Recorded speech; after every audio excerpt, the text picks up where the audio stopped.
Okay, now given that we know how to perform random samples, we want to talk about how to use these random samples to start computing probabilities. Just like on Monday, we introduced the example where we want to compute the probability of failure. So today, let's continue on that example to figure out, now we know how to sample things. Let's compute that probability of failure. Okay. And Monday we had we started by having two axes, and one axis is the weight you have to carry, and the second axis is the wind speed, right? So let's use something similar, but to make our life a little bit easier, let's assume both axes are uniform distributions. So we have x and y both being uniform distributions, and we consider our design to be failed if, for example, x squared plus y squared is greater than a certain number. So let's say x and y. Yeah, let's say if they are greater than 1.9, my design has failed. So what is the probability that x squared plus y squared is greater than 1.9?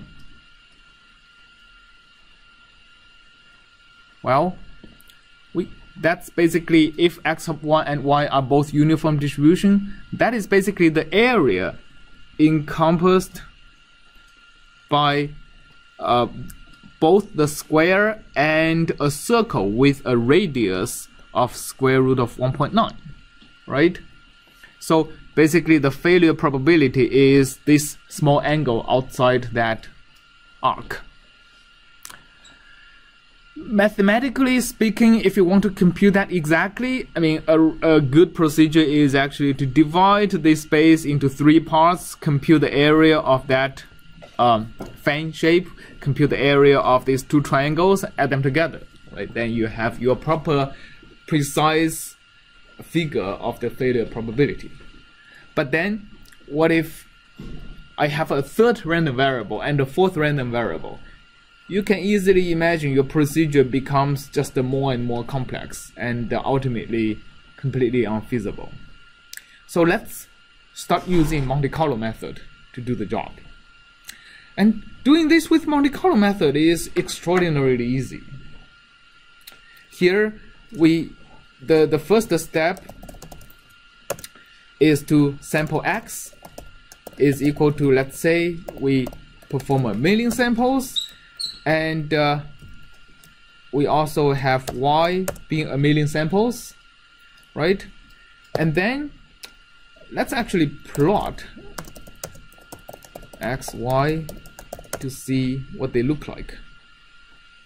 Oh, they look like a completely blue blurb. That means our sample is pretty dense, right? So if you just plot the first 1,000 samples, you kind of get a sense of how is the random distribution of these two random variables. Okay, and here we want to compute basically what's the fraction of the samples that has failed. So failed would be equal to x squared plus y squared greater than 1.9. So what I get is a 1,000,000x1 logical array.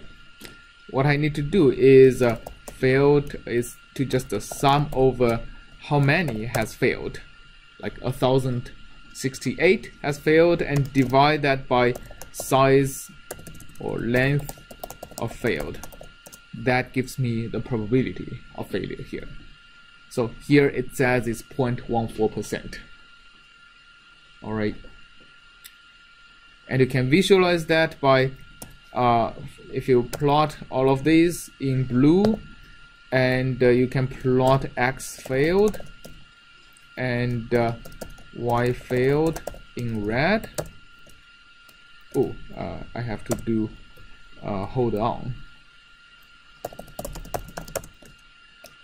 You can see kind of the red corner is the samples that has failed my test, and the percentage of these 10 samples is going to give me the failure probability. All right. So one of the things we notice here is that since we are using Monte Carlo method, the number I'm getting, so if I do format long, the number I'm getting is actually not going to be a fixed number. So for example, if I repeat the same procedure, by randomly sampling again, and compute the failed again, and do this again, what I get is a number that is different. As opposed to 0.1368%, I'm getting 0.1318%. And if I repeat it again, I'll get another different number. So a key question we have to know how to answer in Monte Carlo method is, what is the expected accuracy we are getting over here, right? And that actually is critically related to how many samples I have to perform. So how do I know I need to use 1 million samples? How do I know that's enough, right? Maybe I have to use 10 million samples. And actually there are, even for the same problem, for example, if the failure criterion is different, perhaps I do have to use 10 million samples. For other problems, maybe 100 samples is enough, right? And on Monday, we actually did 10 samples for each people, right? When computing the probability that your points lies on half of this paper, and the 10 samples actually yielded a pretty okay answer. But that's not true for all problems. So a key question is, how many samples do I need? Of course, the less samples I do, if I use, let's say, 1,000 samples, the answer I get is going to be much less accurate. So for example, here, what I get, 0.